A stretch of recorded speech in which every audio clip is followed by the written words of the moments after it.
যৌতুক বিচাৰি এগৰাকী মহিলাৰ ওপৰত শাৰীৰিক আৰু মানসিক নিৰ্যাতন এজন লম্পট পাখণ্ড স্বামীৰ। যৌতুকৰ বাবে এগৰাকী ২.৫ বছৰীয়া পুত্ৰ সন্তানৰ মাতৃক নানা ধৰণৰ শাৰীৰিক আৰু মানসিক নিৰ্যাতন তথা অত্যাচাৰ স্বামী মইনুল আৰু তেওঁৰ পৰিয়ালৰ। স্থানীয় ব্যক্তিয়ে লম্পট মইনুল হকৰ বিৰুদ্ধে সাব্যস্ত কৰিলে তীব্ৰ প্ৰতিবাদ।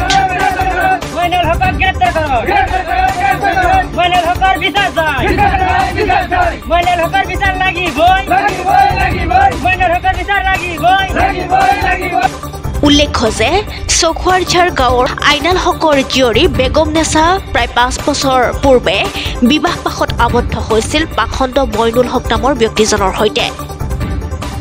কিন্তু বিবাহৰ পিছৰ পৰাই বেগম নেছাক নানা ধৰণৰ শাৰীৰিক আৰু মানসিক অত্যাচাৰ চলোৱাৰ গুৰুতৰ অভিযোগ উত্থাপন হৈছে মইনুল হকৰ বিৰুদ্ধে। তারপরে ৩০,০০০ টাকা ছিল নিয়ে দিছি, তা ঘরে ছিল নিয়ে দিছি। তারপরে কদিন ভালো হয়, তার আরো জুত নাগে আমার ছেলেটা ফেড়ে ওর থেকে আরো তার ৩ লাখ টাকা নাগে ময়নালের। তার বাদে আমার বাচ্চাটা ওর পরে থেকে আর আঙ্গু কোনো নাই। আমি যদি ঘরে থাকি হে বাইরে থাকি, আবার করতে করতে বাচ্চাটা নিয়ে আমি হেরে আই করছে আমার।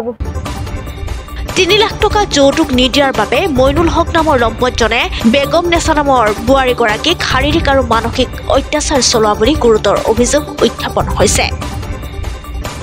ভুক্তভোগী বেগম নেছা আৰু পিতৃ পৰিয়ালে ইতিমধ্যে আলপতিচৰ আৰক্ষী থানাত এখন এজাহাৰ দাখিল কৰিছে।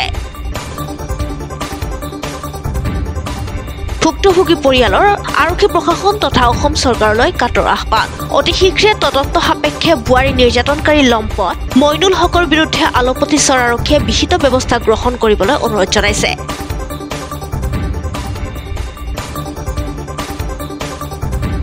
কুসুম হোটেল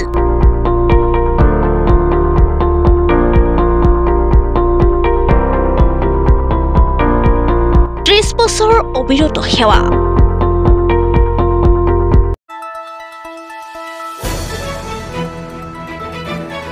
দ্য নিউজলেণ্ড অবিৰত তথ্যানুসন্ধান আপোনাৰ সেৱাত খবৰ সন্ধান।